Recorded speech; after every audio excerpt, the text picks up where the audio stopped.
Hi everyone, this is Mr. Zhang, and today we'll be going over the math homework for Class P. This is for session U25.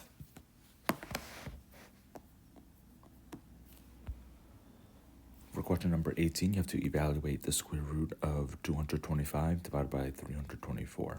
So here we can actually use one of the properties of exponents, which states that the square root of a over b is equal to the square root of a divided by the square root of b. And this is one of the properties of exponents because a square root of x is really x to the 1/2 power. So what this turns out to be is really just the same as the law of exponents that states you can kind of distribute the exponent for the numerator and the denominator. It's really just square root of a over square root of b. So it's this law of exponents states b, or rather a over b,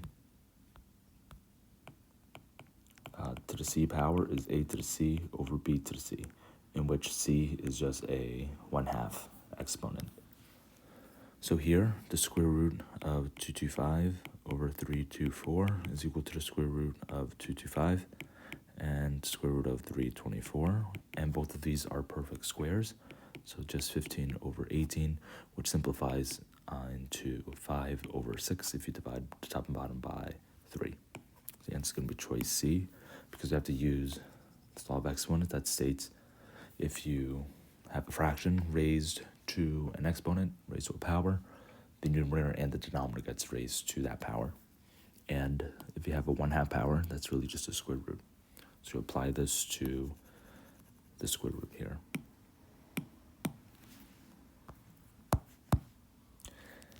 Next one, number 19, which shapes are similar? So the keyword here is similar, and similar means the same shape, but it's a different size.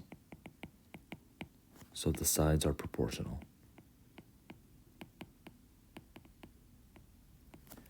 So in this case, you see that A and C are both squares, so it's the same shape, but the sides are in a different ratio. A is twice as big for the length and the width. So the answer is going to be choice A. It's the same shape. So all the angles are equal. They're all right angles, but it's a different size. So it's twice as big.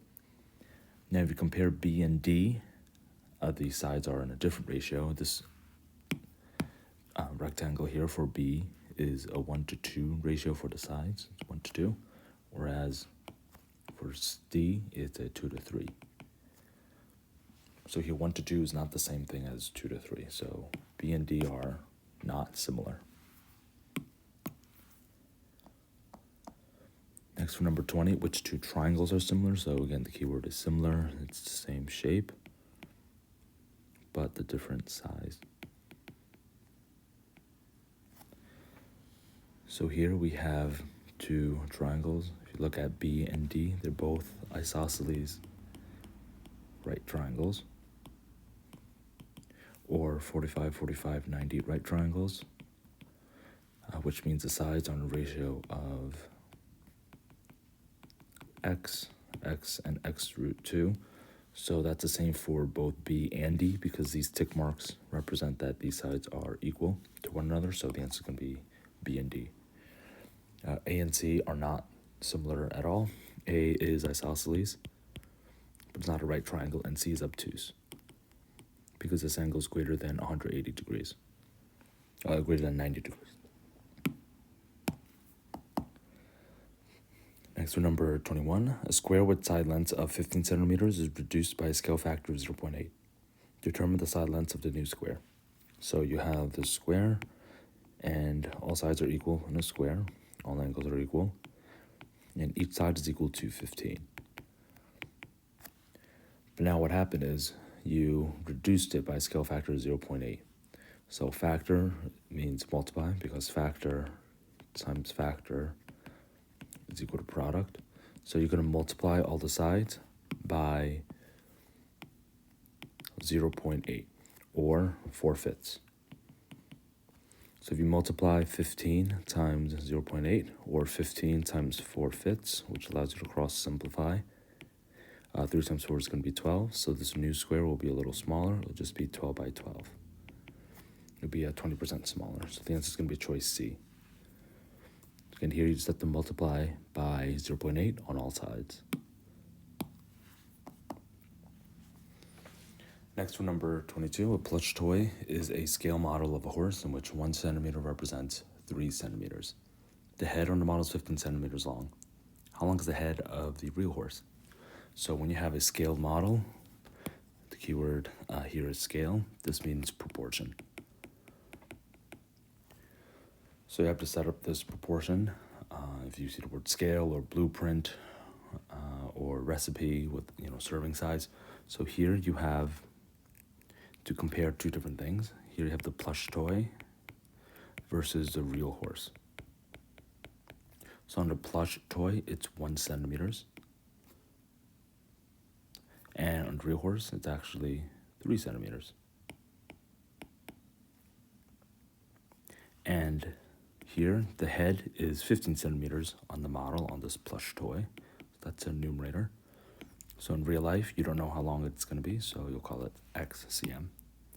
And once you set this up, you can cross multiply, in which you multiply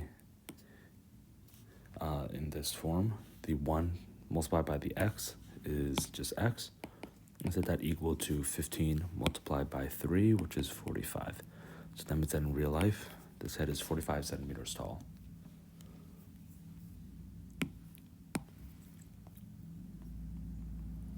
Okay, here's the summary for this first page.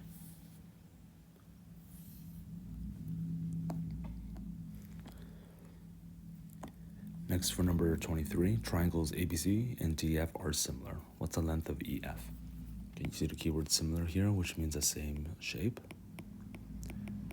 but a different size. So the sides are going to be proportional. So what that means is you can multiply or divide by the same number to get to the next number. So in this case, you have 3.2 times something will be equal to 8.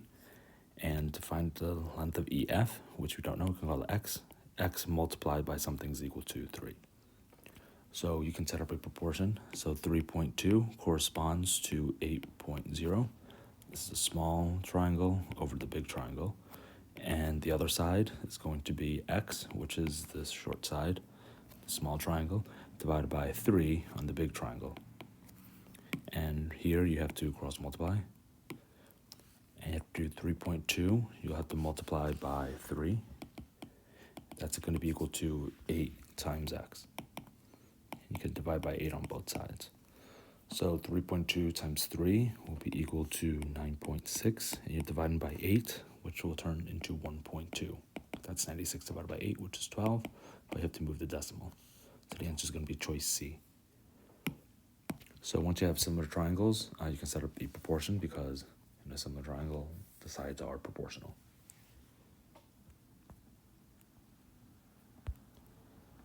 Next, for number 24, which of these objects cannot be decomposed into 2 prisms? So decompose just means split. So a prism, just a rectangular prism, you have a length, a width, and a height. So if you look at A, if you cut right there, you can split this into 2 pieces. Same for B if you cut vertically. And for D, if you cut this way, you can also split this into 2 different prisms. You have the short piece here and then the longer piece there. C cannot be split into 2 because you need to make 2 cuts. If you just cut once, it's going to have this L shape versus this I shape. So there's no way that you can split this into 2. You can split into 3 prisms if you split it across horizontally, but you only want 2 prisms. Next, for number 25, each cube is 1.5 centimeters long. Calculate the surface area. So the surface area is a keyword. Surface area is the how much you need to cover the outside.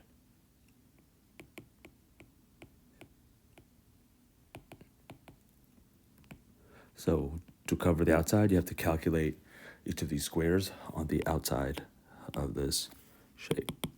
So if you count, you have 1, 2, 3, 4, 5 cubes. So the surface area of a cube formula 6s squared, and that's because you take a cube with side length of s, you open it up, it's going to open up to this net diagram, and it's 6 squares. So each of these is s squared, so you have 6 times s squared.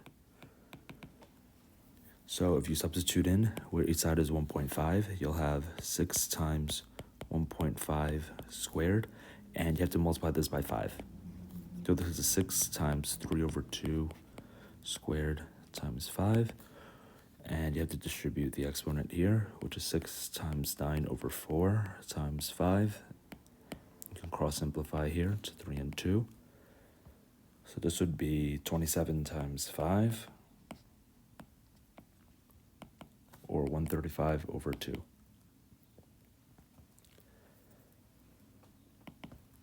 And this is going to be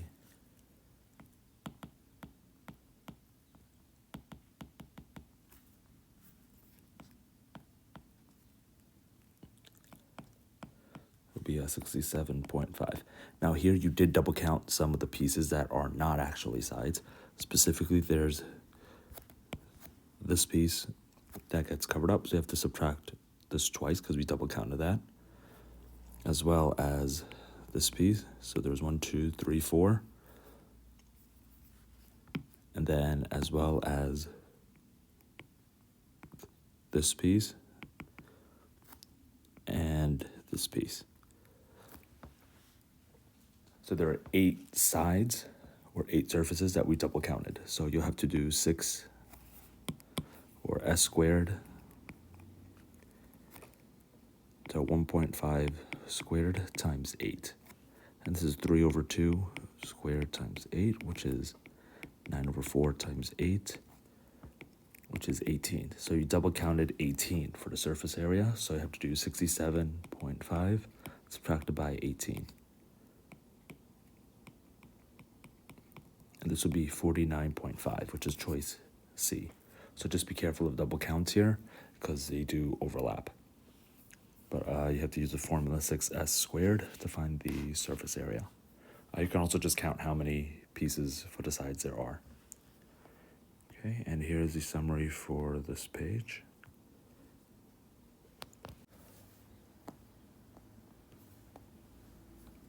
Next, for number 26, you have to calculate the surface area of this shape. So here for the surface area, it's really helpful if you split this up into 2 separate shapes. So the back is just a rectangular prism, but this piece is missing.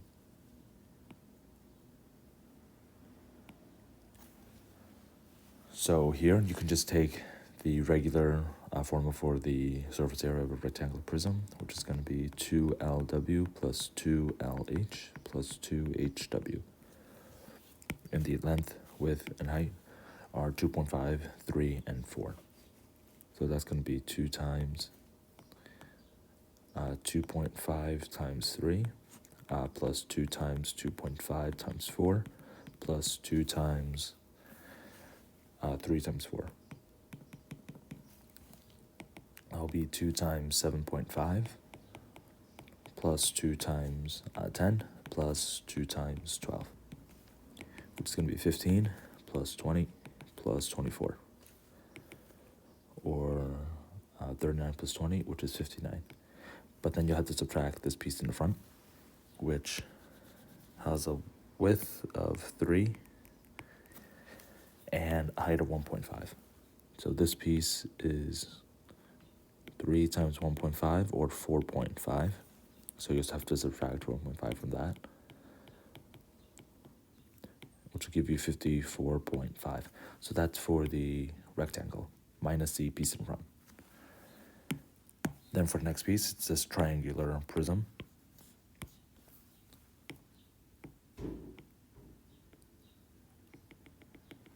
And again, you have to subtract that front piece, or in this case, it'll be the back piece. But for this one, you can just split it up into different shapes here. So the front will be 3 times 2.3.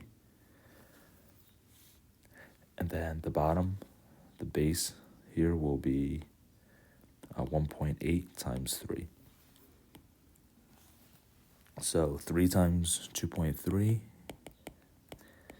will be 6.9, and then 1.8 times 3 will be 5.4. And then the last pieces that you need to find are the left and right, which are the same. So the left and the right is 1.5 times 1.8 divided by 2. The area is 1/2 base times height. And because you have two pieces, the left and right will just cancel out the 1/2. So it makes a rectangle with a base of 1.8 and 1.5. So if you do 1.8 times 1.5,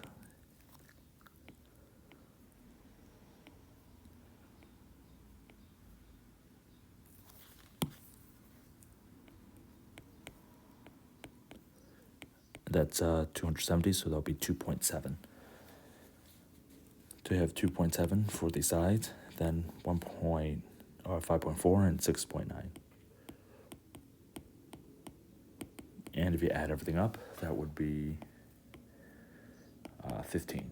So you have to take this 54.5 and you have to add 15 for the triangular prism, and that would be 69.5, or choice A. So for number 26, to find the surface area, you have to split this up into two shapes, a triangular prism and a rectangular prism.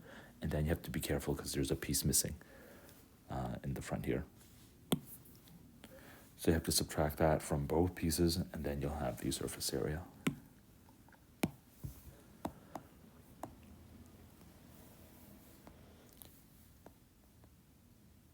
Next, for number 27, Larry runs a dog walking service and he charges $5 an hour plus the fat fee of $6. One day he earned $16. Determine which equation represents this.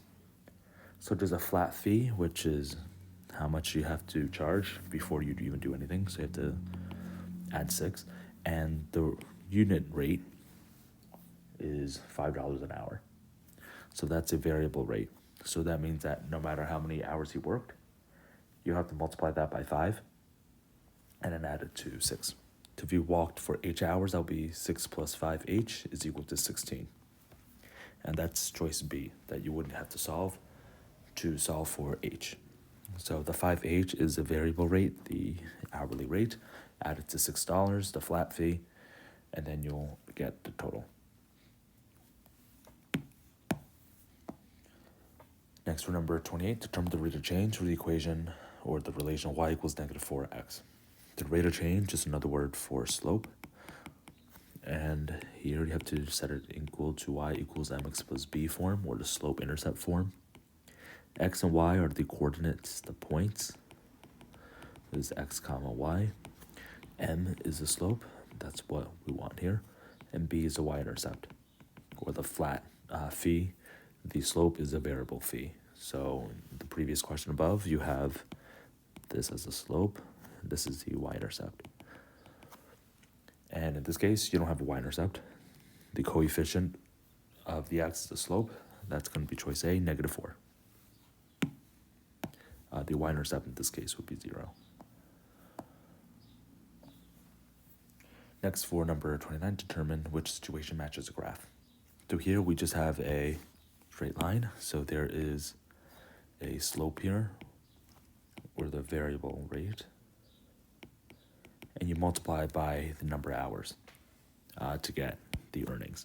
Notice the y-intercept is 0 here, so there's no flat fee. And to figure out the slope, you can pick this point and one of the other points. So that's kind of close here, which will be about here near this 3. Yeah, this point 3 comma 20, and this point 0 comma 0. So the slope is going to be change in y over change in x, or y2 minus y1 over x2 minus x1. So those are your 2 points. You'll have to do 20 minus 0 for the change in y over 3 minus 0 for the change in x, which will be 20 over 3, or about 6.6 repeating. So the rate will be a little more than $6. That's choice C. This is the closest one. 6.5 is the closest to 6.6, this estimate that we have. All the other choices have an incorrect slope. Next, for number 30, estimate the solution for the equation negative 2x plus 7 is equal to negative 5. So we can actually just solve this equation. And whatever you do to one side, do to the other side, and you have to do the inverse operation. So subtract 7 on both sides, you get negative 2x is equal to negative 5 minus 7, or negative 12. And then you have to divide by negative 2 to cancel out the multiplying, and that will be x is equal to 6. That's choice B. Now you can check your work. If x is equal to 6, you'll do negative 2 times 6 plus 7, and that's negative 12 plus 7, which is negative 5. Next, number 31, determine a solution for the equation 18 divided by x is equal to 9. Here, you can multiply both sides by x. That will cancel out the x in the denominator. That will be 18 is equal to 9 times x. Then you can divide by 9 on both sides to get that x is equal to 2. That's choice A. 18 divided by 2 is in fact equal to 9. Okay, and here is the summary for this page.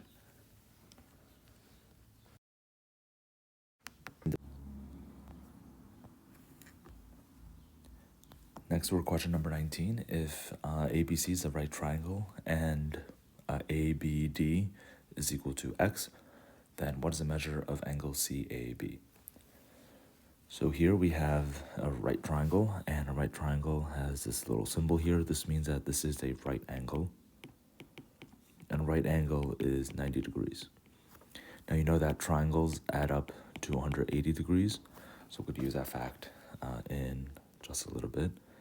And here we have x as the angle of x is the angle ABD. And angle x has a special name. This is called the exterior angle. And the exterior angle of a triangle is actually equal to the sum of the two interior angles.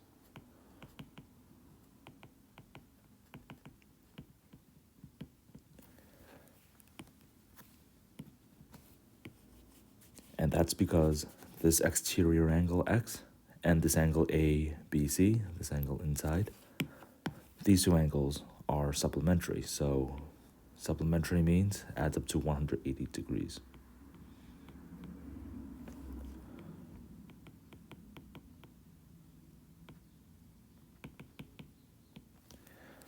So this angle here is going to be 180 minus x. So we have the angles inside a triangle, and the shortcut here is to use the exterior angle as the sum of the two interior angles. So that means that 180, or x rather, is equal to 90 plus this angle A. So to figure out the measure of angle CAB, or A would be equal to x minus 90 if you subtract 90 on both sides. That's going to be choice A. Now, the long way to do this is to use this supplementary angle. Because the supplementary angle adds up to 180, the inside of this angle is 180 minus x.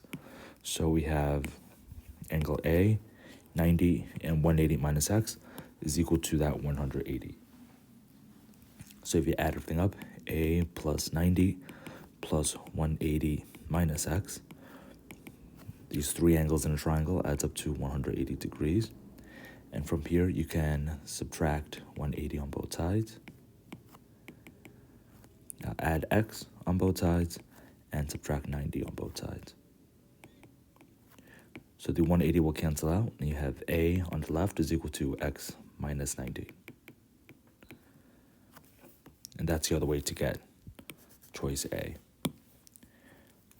So you can use the long way, which is supplementary angle is 180, but the three angles in a triangle also adds up to 180.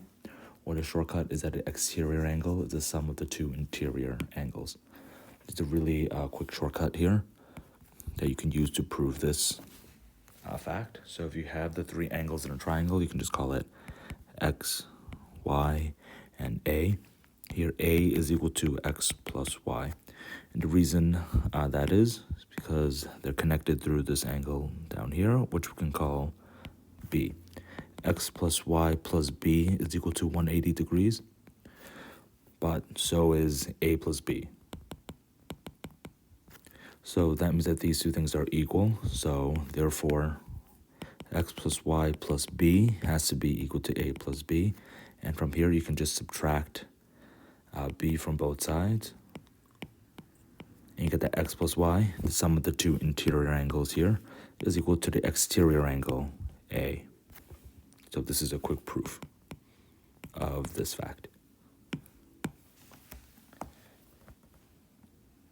Next for number 20, how many whole numbers are between 40 squared minus 26 squared, the square root of that, and the square root of 40 squared plus 26 squared?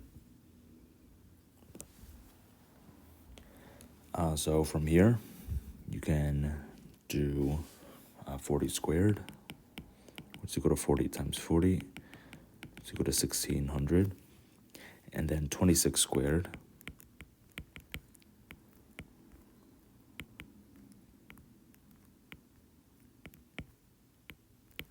it's going to be 676. So 1600 minus 676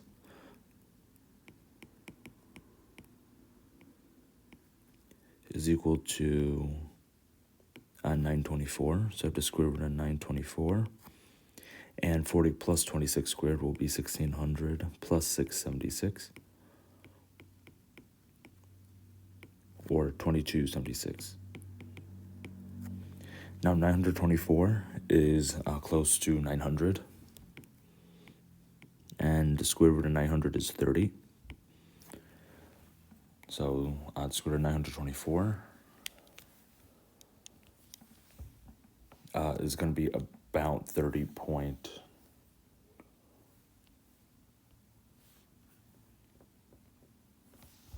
It's going to be a little greater than 30. 30 point something. And then for 2276, you can just guess and check to see what that is close to. You can also eventually use a calculator to check. This will be 47 point something. So you want the numbers from 31 all the way to 47 inclusive, which means you want to include both the endpoints. So 47 minus 31 is equal to 16, but that doesn't count one of the endpoints. You have to add 1 to the 16 to get 17. You get choice B.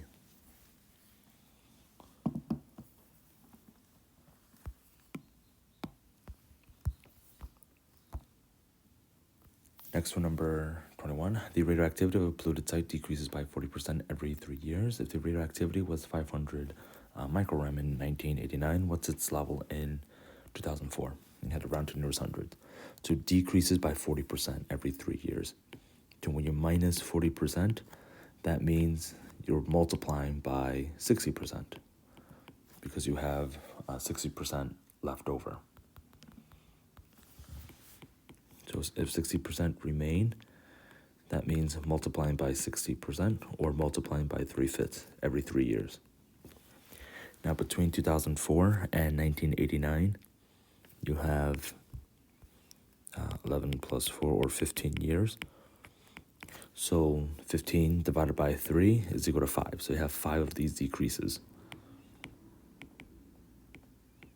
That means you'll have to do 3/5 times 3/5 5 times, or 3/5 to the 5th power, which is going to be 3 to the 5th divided by 5 to the 5th. You're multiplying this by 500. So here, again, you could just simplify, but 3 raised to the 5th power is 243.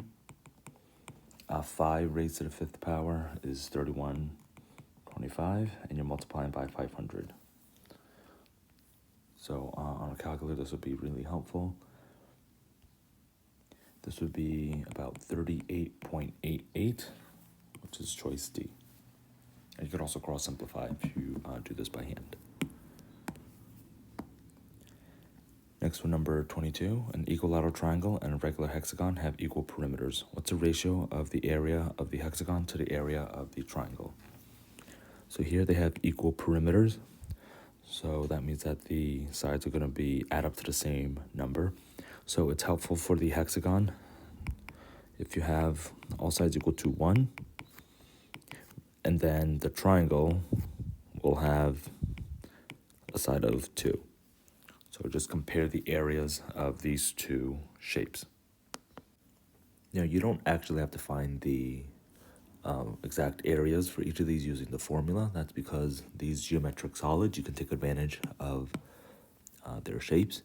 A hexagon or regular hexagon, where all sides are equal, all angles are equal, can be split into 6 equilateral triangles, and each of these equilateral triangles has a side of 1. So you have 6 equilateral triangles. And for a 2 by 2 by 2 equilateral triangle, you can split each of these in half, connect those, and this will split into 4 triangles, each with a side of 1. So the ratio here of the areas, it doesn't really matter what you call the sides. You can call them X or 1 or just any number. I chose 1 because it's the easiest. The ratio of the area of the hexagon to the triangle will just be 6 triangles to 4 triangles. And that means it's a 6-to-4 ratio, or 3-to-2, which is choice B. So you don't have to use the formulas here. To find the formula for a triangle, you can use 1/2 base times height. You have to drop for each of these, to find the actual area, you have to drop the height and turn this into a 30, 60, 90 triangle. And for the hexagon, you have to do the same thing and do 30, 60, 90 triangles. And then multiply by 6. But the shortcut here is just using the symmetry. Next to number 23, write the equation of the line shown in the form of ax plus by is equal to c, and this is called standard form. Given that a, b, and c are integers, there is no common factor to a, b, and c, and that c is positive. What is the sum a plus b plus c? So here you just have to find the slope and then the y-intercept. So it's tougher to have this graph, make it into standard form. It's easier to have it in slope-intercept form, which is y equals mx plus b, where m is the slope and b is a y-intercept. So the y-intercept is here. It's at 20. So you know that b is equal to 20. And then the slope, m, the formula is change y over change in x, or rise over run, or y2 minus y1 over x2 minus x1. So from here, you can pick 2 points. So this point here is 12, 0, and just find the slope. It will be 20 minus 0. That's the change in y. Divided by the change in x is going to be 0 minus 12. Make sure you keep the same order. So it'll be 20 over negative 12, or if you divide by 4 on top and bottom, it will be 5 over negative 3. So the slope is negative 5/3.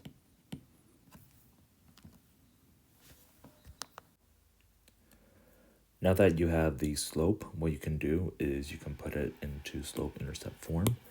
So this would turn the equation to y is equal to the slope, which is negative 5/3 x, and you're adding the y-intercept b, which is 20. So this is the slope-intercept form. Now to turn the slope-intercept form into standard form, which looks like this, what you have to do is move the x's and the y's all on one side, in this case the left side. So you can do that by first getting rid of the denominator. So if you multiply both sides by 3, and you distribute this 3, you get 3y is equal to negative 5x plus 60. And then you can add 5x to both sides. So what that's going to give you is 3 or 5x plus 3y is equal to 60. And here, now we have this in standard form. It's the format of ax plus by is equal to c, and 5, 3, and 60 has no common factors, so it can't be simplified anymore. That means that a is equal to 5, b is equal to 3, and c is equal to 60. So add everything up, this will give you 68. Choice D. So what you have to do for this question is to first identify the slope, which is change in y over change in x, and the y-intercept, and put this in slope-intercept form, y equals mx plus b.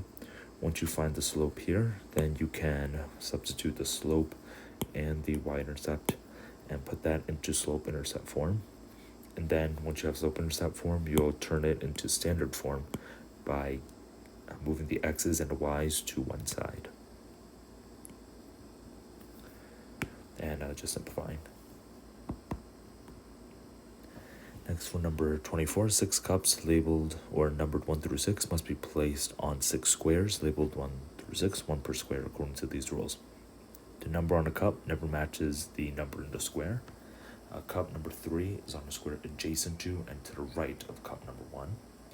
And then cup number 6 is on the square adjacent to and below cup number 4. According to these rules, cup number 2 must be placed in which square? So you have cups to be placed on these squares, and here the number cannot be the same as the square, the cup with the square. So that's the first piece of info.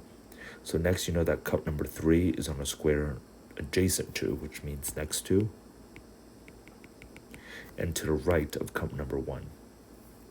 So C1 is somewhere, and then C3 is to the right of this. So here, if you look at this placement, you can't have C1 and C3 here because cup number 1 cannot be with on top of square 1. And then if you try to put C1 and C3 here, this doesn't work because cup number 3 cannot be on square 3. So you know that cup 1 and cup 3 cannot be on the first row. So it could be cup 1 here and cup 3, or cup 1 and then cup 3. So C1, C3 has to be over here. Then the next piece of info is that cup 6 is on the square to the adjacent to, which is right next to, and below cup 4. So you have cup 4 and cup 6. So here you can't have cup 4 and cup 6 here because that would violate the first rule.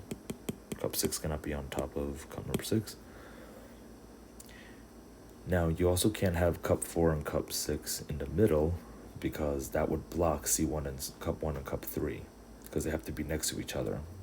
If you put cup 4 and cup 6 here, that essentially means that cup number 1 and cup number 3 has to be split between the first and third columns. So you can't have cup 4 and cup 6 in the middle. That means that cup 4 and cup 6 must be here. And then that leaves cup 1 and cup 3 on the bottom. And here you have 2 cups left, cup 2 and cup number 5. Cup number 2 cannot be here because that would violate the first rule. So cup number 2 has to be here, and cup number 5 has to be right there on the 2. So cup number 2 must be placed using process of elimination on number 3, choice B. So for number 24, you just work backwards and look through all the choices and see which ones you can eliminate, and then eventually you'll figure out the final placement. Next, for number 25, in the last time trial on the way to victory in the 2003 Tour de France, Lance Armstrong rode 30.4 miles in 54 minutes and 19 seconds. To the nearest tenths, what was his average speed in miles per hour? So here, if you want miles per hour, per means divide. So you want to do 30.50 or 30.4 miles, and you want to divide it by the number of hours. So 54 minutes and 19 seconds. Here you have to convert this into hours. So you want to take this and divide by 60 minutes. Now this 19 seconds is really a fraction. It's really 54 and 19 over 60, because there's 60 seconds in a minute divided by 60 minutes. So this is your fraction. And here, what you can do is you can estimate. This is about 54 over 60. So this would be, if you divide by 6, that would be 9 over 10. So this is 9/10 of an hour. So you have 30.4 miles divided by 9/10 of an hour, or just 30.4 divided by 0.9. You can move the decimal point over in both. So 9 goes into 33 times. That's 27. And bring down to 4. 9 goes into 34 3 times again. And here you know it has to be choice C, because that's the only one that's 33.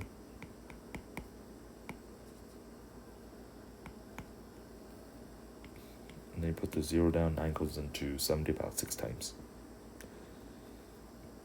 So this is your decimal. This will be 33.6. Choice E. Okay, and here's the summary for this page.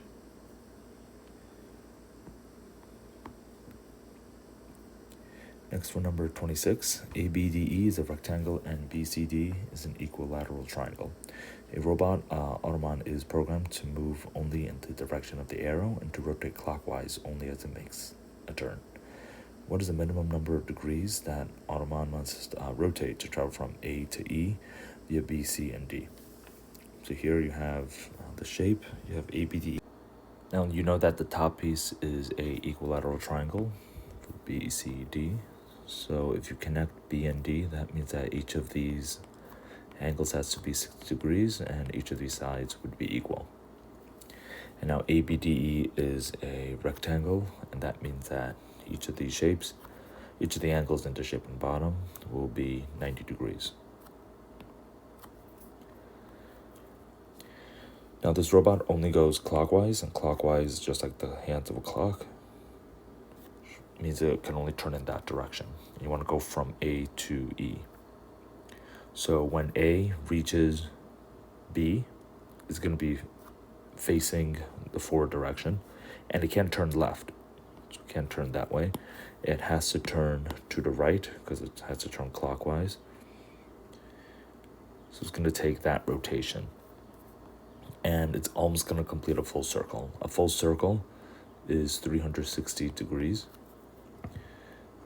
But it doesn't turn a full circle. It actually turns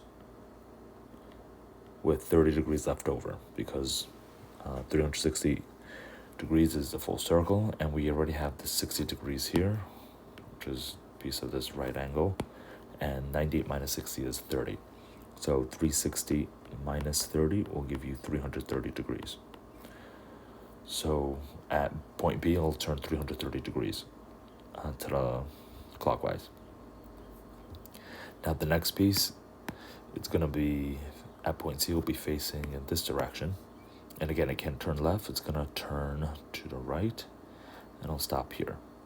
So it's going to turn more than a straight line, or 180 degrees, because a straight line is 180 degrees, plus another 60. So 180 plus 60 will be 240.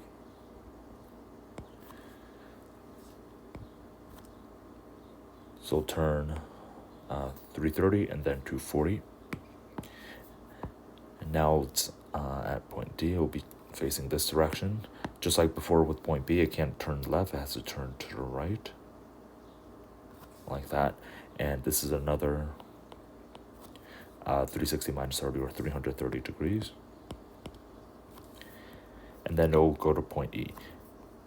Now here it doesn't, and this is where it stops. It just goes from A to E. You don't have to make it go back to the original. So if you add all the numbers, there'll be 330 at point B, 240 at point C, and then another 330 at point D. You add them together, this would be 900 degrees, choice E.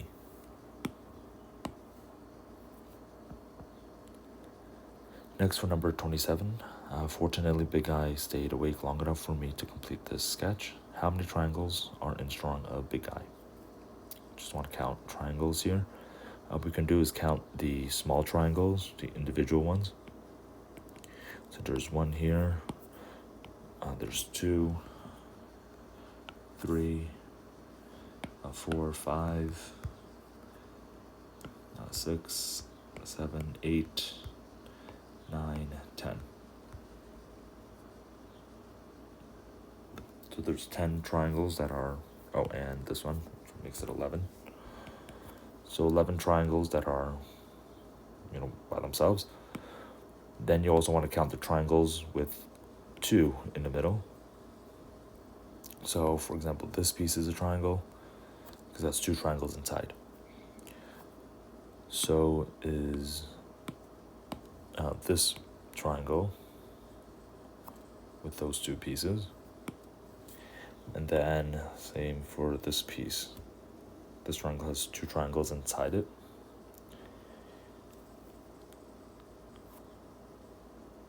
So there's 3 of those so far.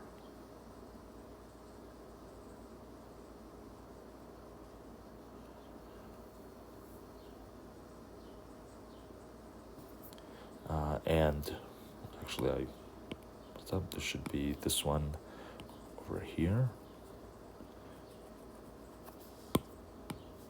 This triangle has 2 in it.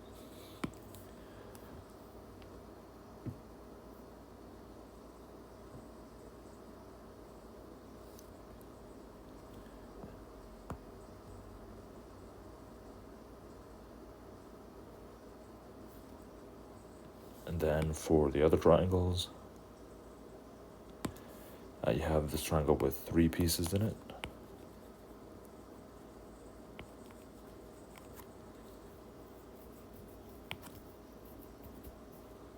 And I didn't count this triangle. It should be 12 with individual. So add it up, that is a total of 16. Choice D. There are no more triangles.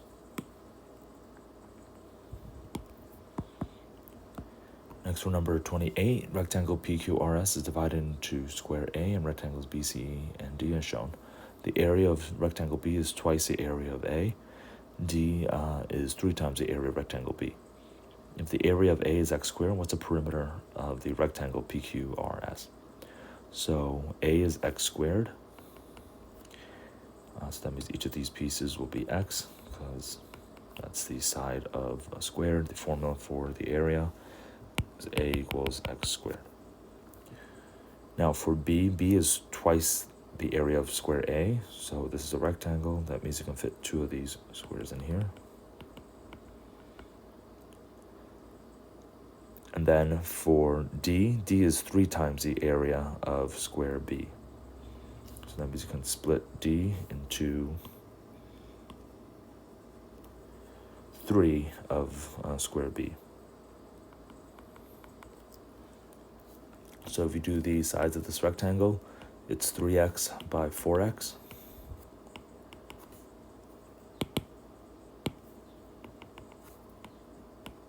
And if you add up all the x's, that's 4 plus 4 plus 3 plus 3, or 14x. That's choice D. Next, for number 29, two lifeguard stations on a long straight beach are 4 kilometers apart. Using radar, a boat's captain determines that a boat is 7 kilometers from one and 9 kilometers from the other. Using the nearest tenth of a kilometer, how far is the boat from the beach? So there are two lifeguard stations. So to do this question, you have to first draw your triangle. So you have these two lifeguard stations by the beach, and they're 4 kilometers apart. And now there's a boat somewhere out in the ocean, and the distance between these two are 7 and 9. So you have this 4, 7, 9. It's going to be an obtuse triangle, actually. And to figure out the distance between the person on the boat and the beach, you have to draw this height.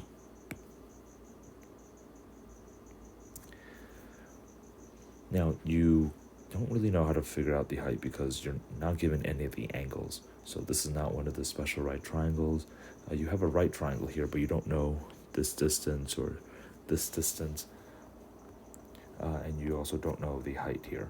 So to solve for the sides and the angles rather, you can use trigonometry, or there's also a special formula you can use only when you have all three sides, and that's called Heron's formula.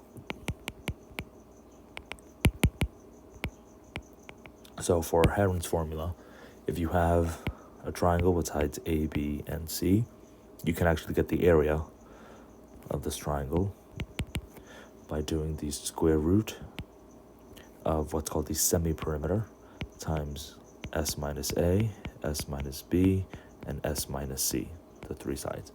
And the semi-perimeter is just the perimeter divided by 2. So A plus B plus C divided by 2. So in this case, the semi-perimeter is going to be 4 plus 7 plus 9 divided by 2, which is 20 divided by 2, or 10. And then once you substitute in, the area is going to be the square root of S, which is 10, times 10 minus 4, 10 minus 7, times 10 minus 9. That's going to be the square root of 10 times 6 times 3 times 1, or the square root of 180. Now the square root of 180, you can simplify. For the square root of 9, square root of 20, or square root of 9 times square root of 4 times square root of 5. That's going to be 3 times 2 times square root of 5, or 6 root 5. So that's going to be the area. And once you have the area, now you can use the other formula. Area is 1/2 base times height, because the height is h and the base is going to be 4. So that means that 6 times the square root of 5, the area is 1/2 the base, which is 4, times the height h. And 4 and 1/2 cancels out to give you 2. So you could divide by 2 on both sides, and you get that height is going to be equal to 3 times the square root of 5. Now the square root of 5 is about 2 point something.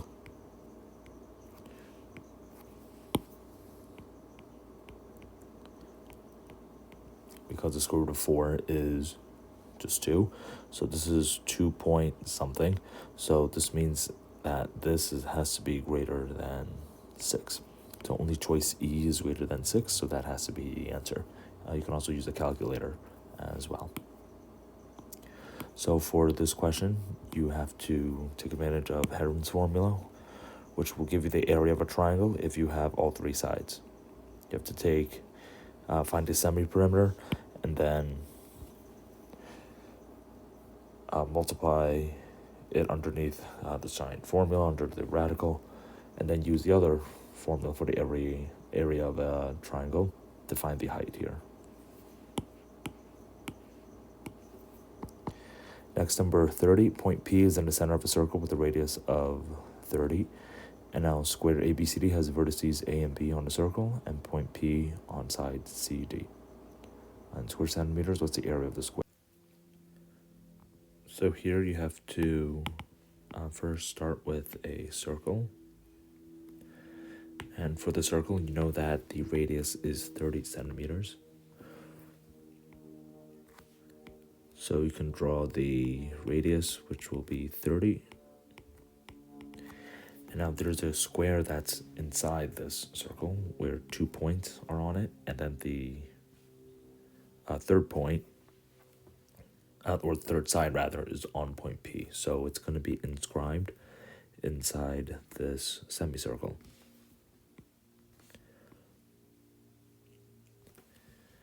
So you have the square that fits perfectly inside this semicircle up here. And you know that for a square, all sides are equal, so we can call it X. And it's really symmetric, so the part that's on the diameter will be X over 2. And then from here, you know that the center to the corners are going to be the radius, which is 30. So from here, you know that these are two right triangles, which you can use the Pythagorean theorem. So for Pythagorean theorem, you have a squared plus b squared is equal to c squared. So from here you can solve for x using Pythagorean. So you have x squared plus x over 2 squared. That has to be equal to 30 squared. And this is x squared plus x squared over 4 is equal to 900. And here you can multiply both sides by 4. And once you distribute, you get 4x squared plus x squared is equal to 3600. And that's 5x squared is 3600. So if you divide by 5 on both sides, you get that x squared, or the area of the square has to be 3600 over 5. And this 5 can cancel out with this 100 here. So this is 36 times 20, or either 72 or 720, which is choice A. So here you have to draw the square inscribed inside a semicircle. You know that the sides, the height will be twice as big as the base, because this is really symmetric. It got cut in half. And we have to use Pythagorean theorem to figure out the sides of the square.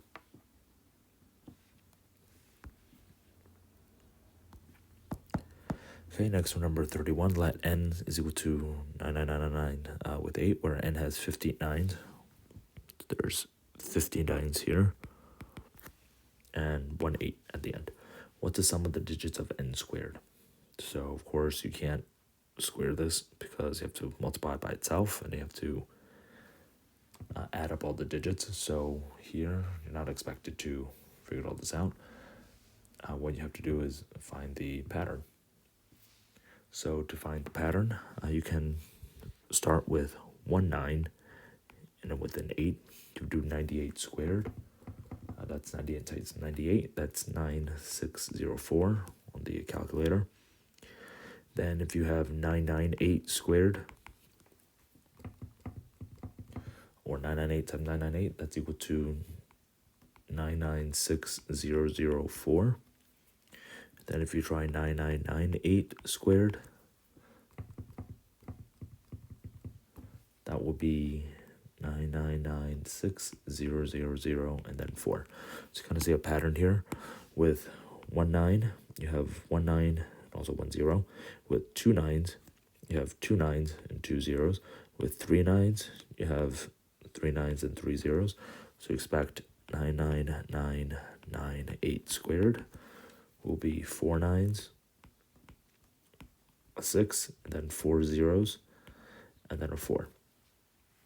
And if you check that, it turns out to be exactly that. So here if we have 59s, this number squared will have 59s,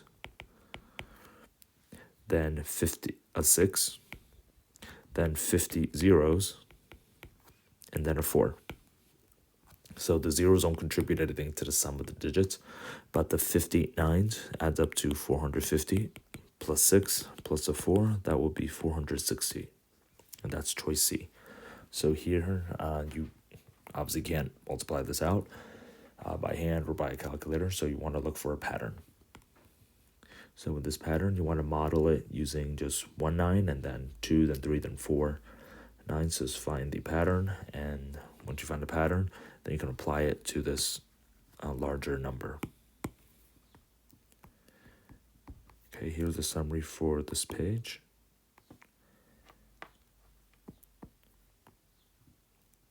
Next, for number 32, line segment AB is one side of an n-sided regular polygon inscribed in circle C. If angle B is 6 times as large as angle C, how many sides does the polygon have? So line segment AB is just one side of an n-sided regular polygon.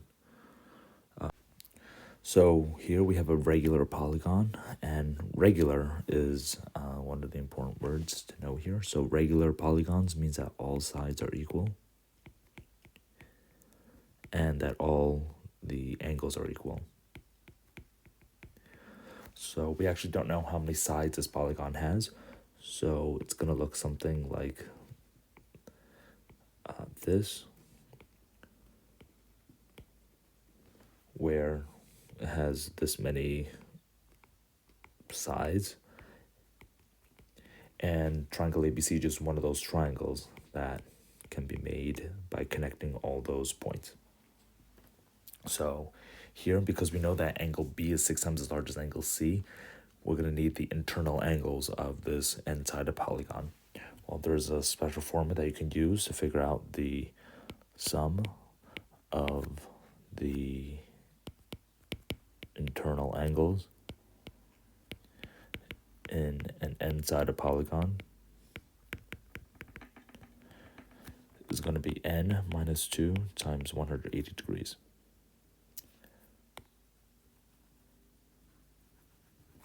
So, for example, in a triangle, that's just 180. That's 3 minus 1 times 180. For a square or any quadrilateral, that's 4 minus 2 times 180, which is 360. And then for a pentagon, it's 5 minus 3 times 180, which is 540. And the pattern is here because you keep splitting this shape into smaller triangles. When you pick one side and connect, or pick one corner and connect it to the other corners, you can see that you're making more and more triangles. So next one will be 720 because it's 6 minus 2 times 180. So here, because you have a regular polygon, you know that each of the angles is going to be n minus 2 times 180 divided by n, because we have n equal angles here. So this only works for regular polygons.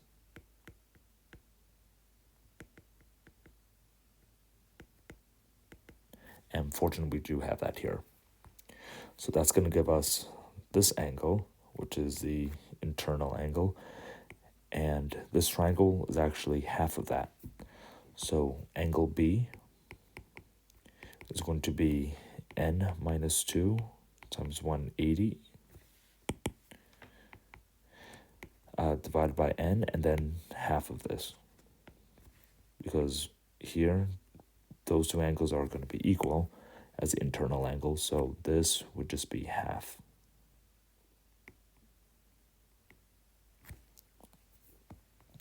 Now this angle is equal to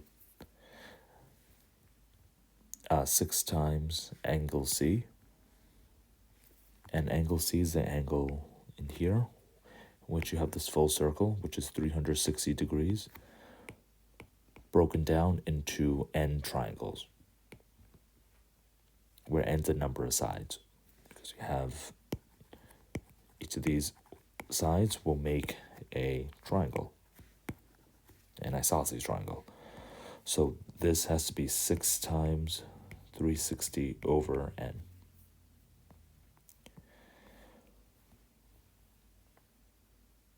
So here we have these two that you can then simplify.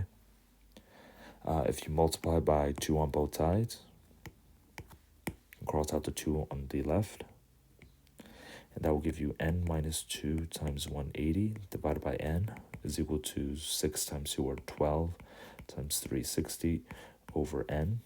And the n's will cancel out. So you have, to distribute, you have 180n minus 360 is equal to 12 times 360.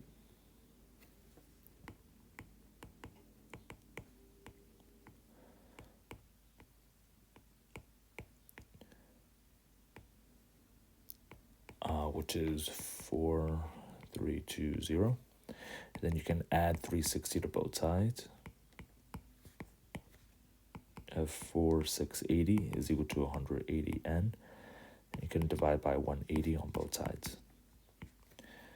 And then 468, you can divide by 18.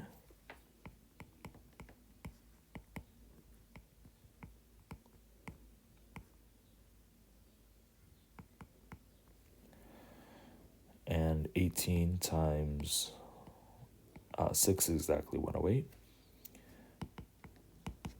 So you know that this n has to be 26. Or the shape has 26 sides. Choice E. So the two formulas that you can use for this question is the sum of the internal angles of an n-sided polygon is n minus 2 times 180. That works for any type of polygon. But for regular polygons only, you have you can divide it by n to figure out each internal angle. And then you can set it up using half of that internal angle. So n minus 2 times 180 divided by n divided by 2 is equal to 6 times the central angle, which is 360 over n.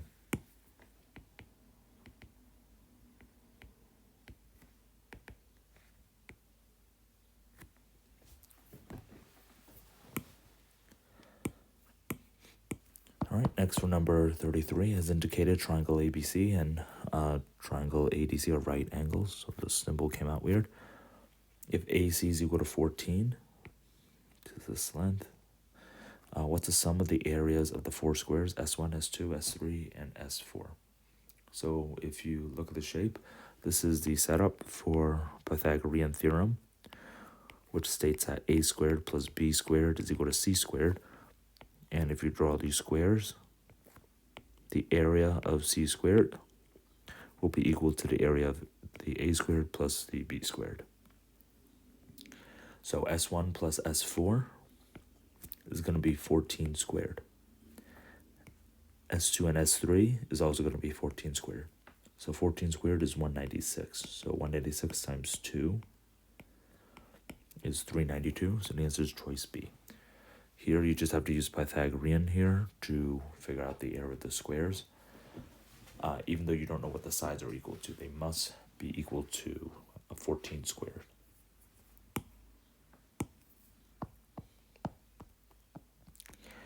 Next for number 34, 4 villages A, B, C, and D lie at the corners of a square with AB equal to 20 miles. To connect the 4 villages by road, an engineer suggests a design in Figure 1. Dr. Edwards, a mathematician, states that the Steiner design in Figure 2 required the least total lengths of roads. In Figure 2, AE is equal to EB is equal to DF is equal to FC, and the measure of angles AEB and DFC is 120 degrees. To the nearest tenth of a mile, how much shorter is the total length of the roads in Dr. Edwards' design than the engineer's design? So here I have a square, and each side is 20 miles. So for this X design, you essentially make two 45, 45, 90 right triangles, or isosceles right triangles, and the sides are in a ratio of x, x, and x root 2. So each of these roads is going to be 20 times root 2 miles. So add them together. The total will be 20 root 2 plus 20 root 2, or 40 root 2. And you'll need a calculator for this one. 40 times the square root of 2 is about 56.568. Now for this other design, you have AE is equal to EB is equal to DF and FC.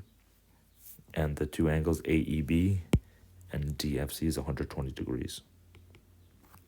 So because each of these is 120 degrees, you can then cut them in half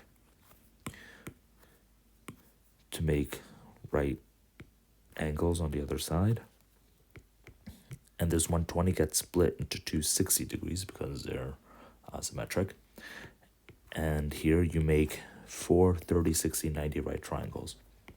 This is your other special right triangle. Here the sides are going to be in a ratio of x, 2x, and x root 3, where this 20 got split into two pieces of 10. So this 10 corresponds to this x root 3 side. So that means that 10 will be equal to x times the square root of 3, which you can divide both sides by the square root of 3 to approximately get 10, again on a calculator, will be about 5.77. So if x is equal to 5.77, then 2x would be equal to 547. You have to take this and multiply it by 4. So multiply that by 4, you get 46.188. And then you still have to add the road in the middle. So you know that the entire side is 20, and the top piece here is x, which is 5.77.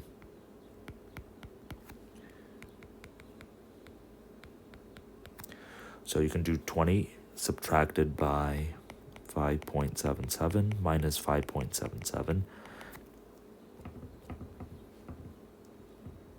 And that's going to be equal to 8.46. And that's what you're going to have to add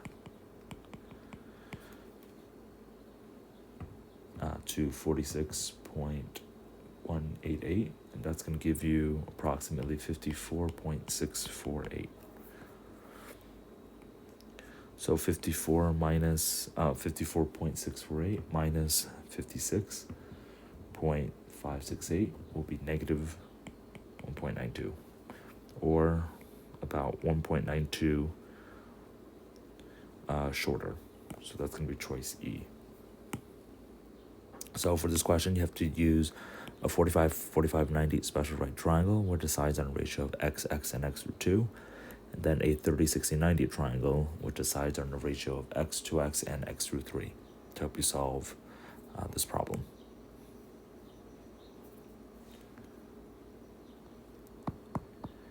Next, for number 35, in a game against the Detroit Red Wings, the St. Louis Blues have an equal chance of winning 0, 1, or 2 goals. In that game, the Detroit Red Wings have an equal chance of scoring 0, 1, 2, or 3 goals. What's the probability that the St. Louis Blues will win the game? So ties are allowed in hockey. So they can only score these points. So for the red versus the blue,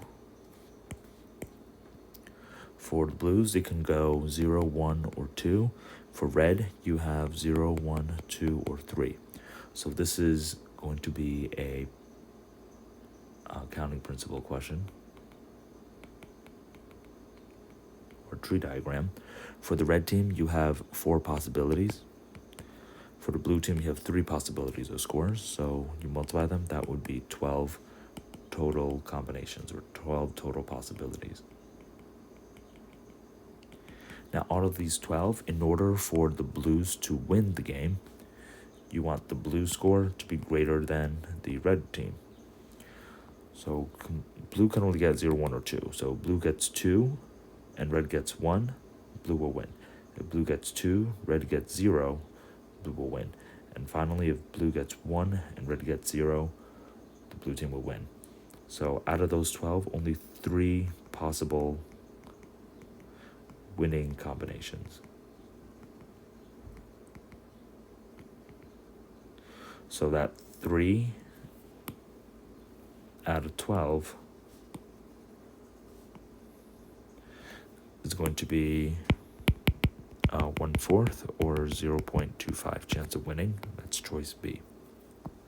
Here, because we only have 12 branches in the tree diagram, you can also draw a tree diagram. So for the blue team, they can get a 0, 1, or 2.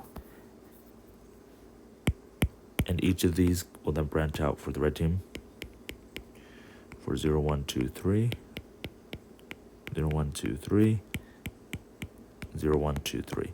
So these are all the possibilities. Now the only one in which the blue is greater than red, if blue gets 0, then they automatically lose, so none of them there. This combination has blue equal to 1, greater than red equal to 0, so that's going to lead to blue winning.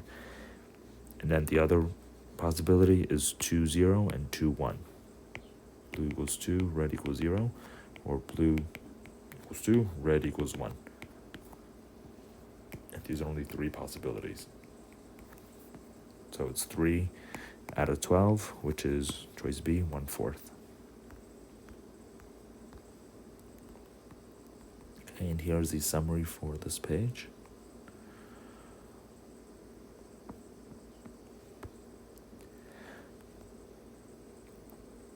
Next, for number 36, let L of n be the least common multiple of all the natural numbers from 1 to n.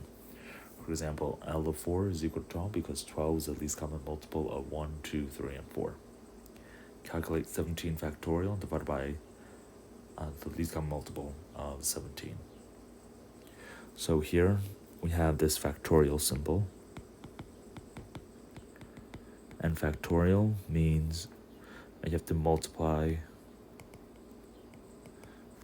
all the numbers from 1 all the way up to that number. So this will be 17 times 16 times 15 times 14, all the way down to times 1. And L of 17 means the least common multiple of all the numbers from 1 through 17. So you want to find the lowest common multiple of 1, 2, 3, 4, 5, all the way up to 17. So what you want to find is the lowest common multiple first, and to find the lowest common multiple, you have to use prime factorization. And then once you find the prime factorization of all the numbers, you want to remove all the duplicates. So here you want to make a list. 4, 5, 6, 7, 8, 9, 10, 11, 12, 13, 14, 15, 16, and 17. So a couple things here. You have some prime numbers. So the prime numbers, they just, they don't have anything. They don't have any common factors.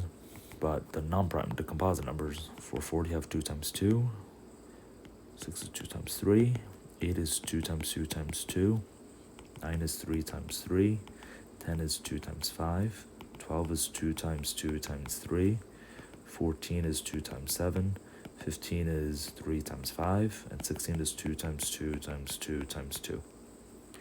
Okay, now from here, to find the lowest common multiple, I want to make sure that you go through each of these numbers. So numbers 2, for the first one, which is 2, the most 2's you have is here. So you know that the lowest common multiple must have at least 4 2's. You don't have to, the other ones are going to be duplicates. So all the 2's are duplicates, you can get rid of those. Now for 3's, the number with the most 3 as a factor is 9, because 9 has 2 3's. So the other 3's are duplicates.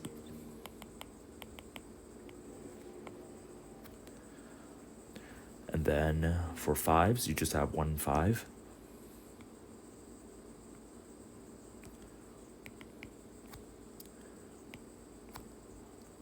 So we did 2, 3, and 5. And then for 7, there's just 1 7.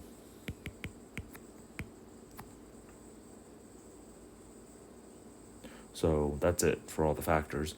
And the ones that are left over are the prime ones. So it's going to be 11, which you only have one of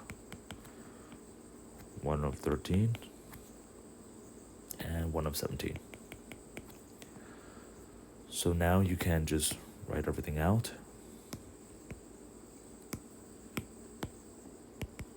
And you would want to ideally cross simplify here.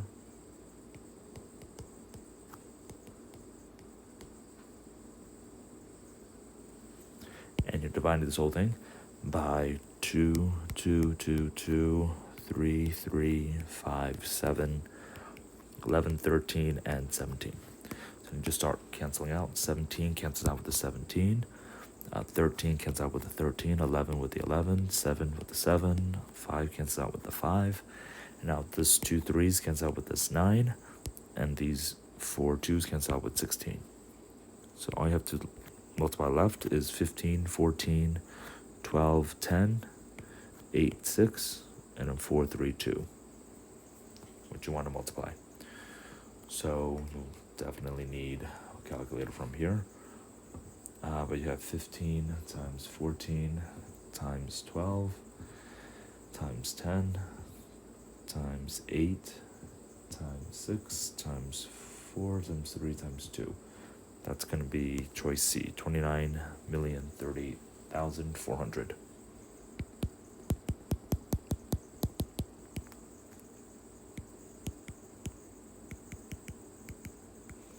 Which breaks down into this. So for number 36, the key is to do the prime factorization. And then you want to look for duplicates.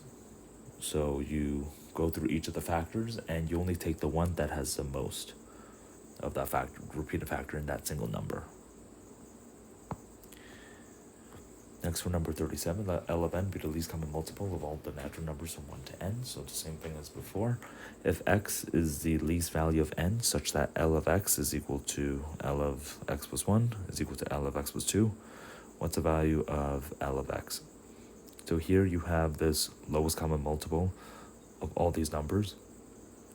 And here you have some number, x, such that the value of the least common multiple of x is equal to the same for x plus 1 and the same thing for x plus 2. So that means that when you add this number to the next two, they don't really change the lowest common multiple. So you can actually use the stuff from the previous question, because you want to look for a number in which the next two numbers doesn't introduce any new factors. And you actually see that right here with 13. The next two numbers, 14 and 15, you have no new factors that are introduced because 2 and 7 are already there and 3 and 5 are already there. So here, that means that L of x will be L of 13. So to figure out the lowest common multiple of 1 to 13, you want to do the prime factorization again for each of these.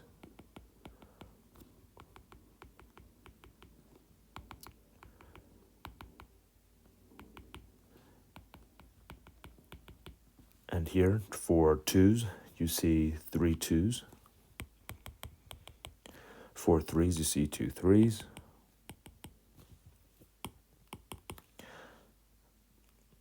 So you're done with the 4's, and then, because 4 is only 2 and 2, for 5's, you just have 1 5.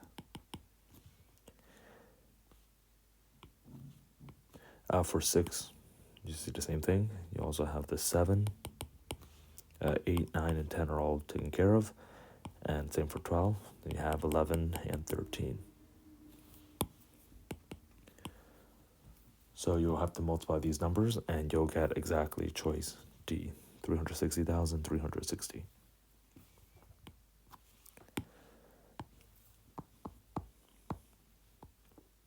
Next to number 38, the six faces of a triangular dipyramid shown are equilateral triangles.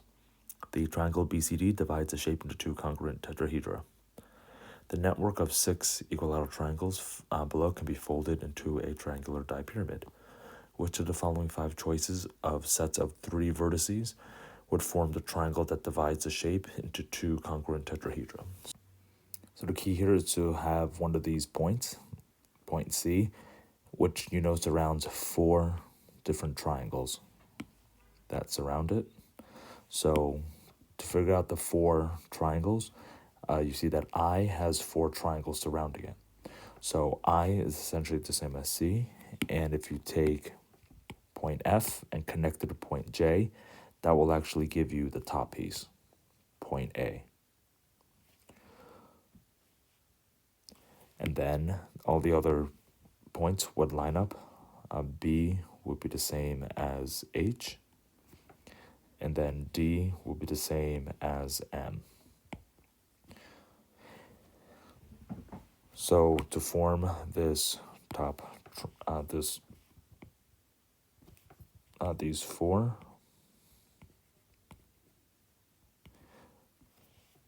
I would be right in the middle, and then H and M would surround it where F and J are on the top, and then L is on the bottom for this E. And these last two would be on the other side, the back side. So once you have that, this triangle of BCD is essentially H, I, and M.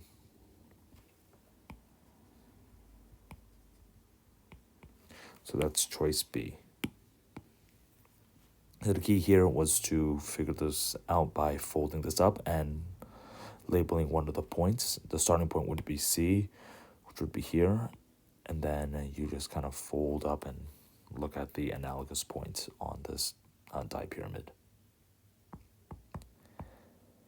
Next, for number 39, Scott's 7 math test scores are all whole numbers. After his first 5 tests, the arithmetic mean of his scores was 74 and the median was 73.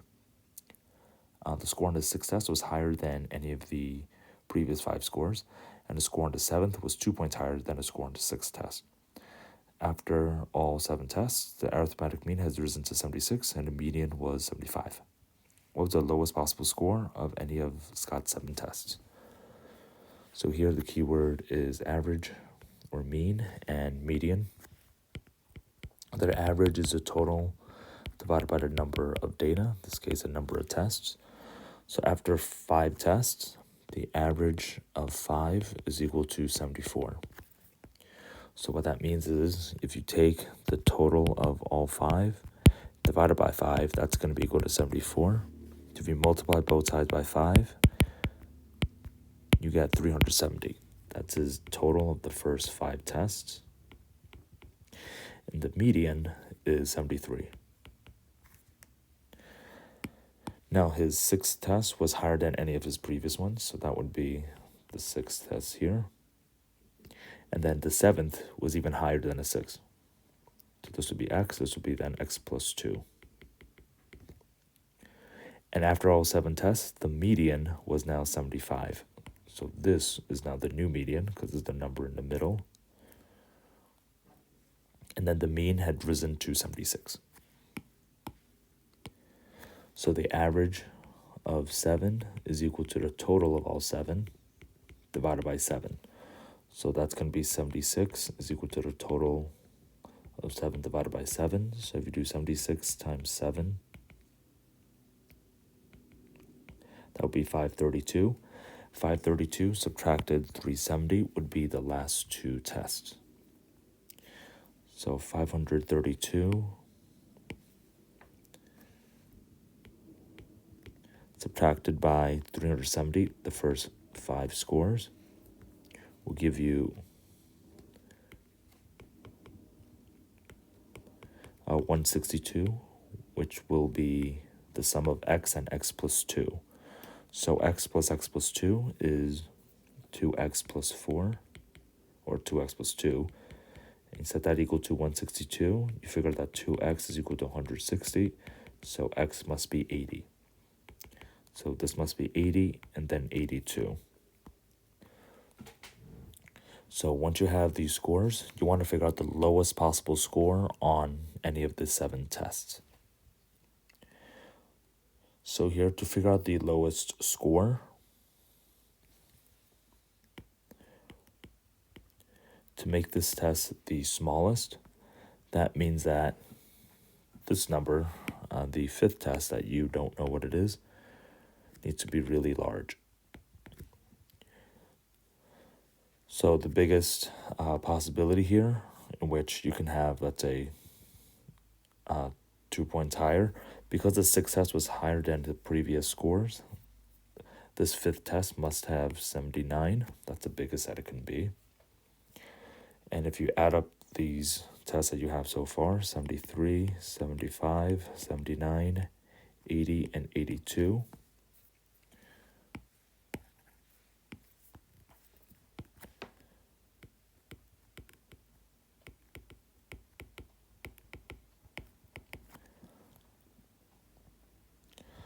this would be 19. This is 21 plus 9 is 38. So you have 389. So all 7 scores, they add up to 532. So you can have 532, subtract 389. That'll give you 143. So that has to be the sum of the last 2 scores.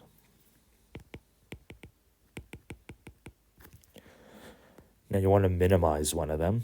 So if you do 143 and you divide it by 2, that will give you about 71.5. So that has to be the median. So you can have 72 and 71.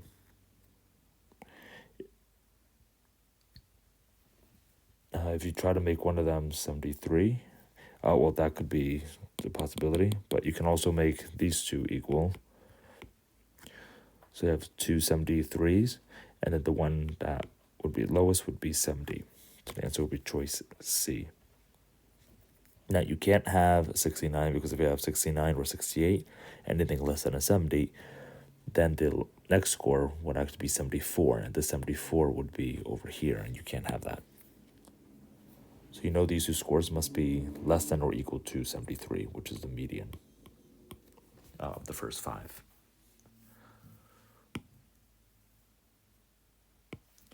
Next, for number 40, what's the maximum number of non-overlapping 1x2 rectangles that can be placed on the checkerboard shown? So note the edges of the rectangle lies on a grid lines that cannot protrude or extend beyond the checkerboard.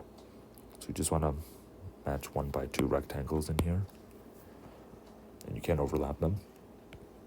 You can have 1, 2, 3, 4, and you want to save that piece. So you can have this vertical 5 here, then 6, 7, then 8, 9, 10. And once you have this, you see that there's no way to save this box. You have another one here, here, and here. Again, there's no way to save this box. So you want to try to save them, but some of these boxes won't be saved. So if you want to count how many there are, you have 1, 2, 3, 4, 5, 6, 7, 8, 9, 10, 11, 12, 13, 14, 15, 16, 17, 18, 19, and 20. With 4 boxes on the corners that you can't save. So the answer will be choice B. Okay, and here's the summary for this page. All right, thank you everyone for joining me today. Enjoy the rest of the day, and I'll talk to you guys in the next one. All right, bye everyone.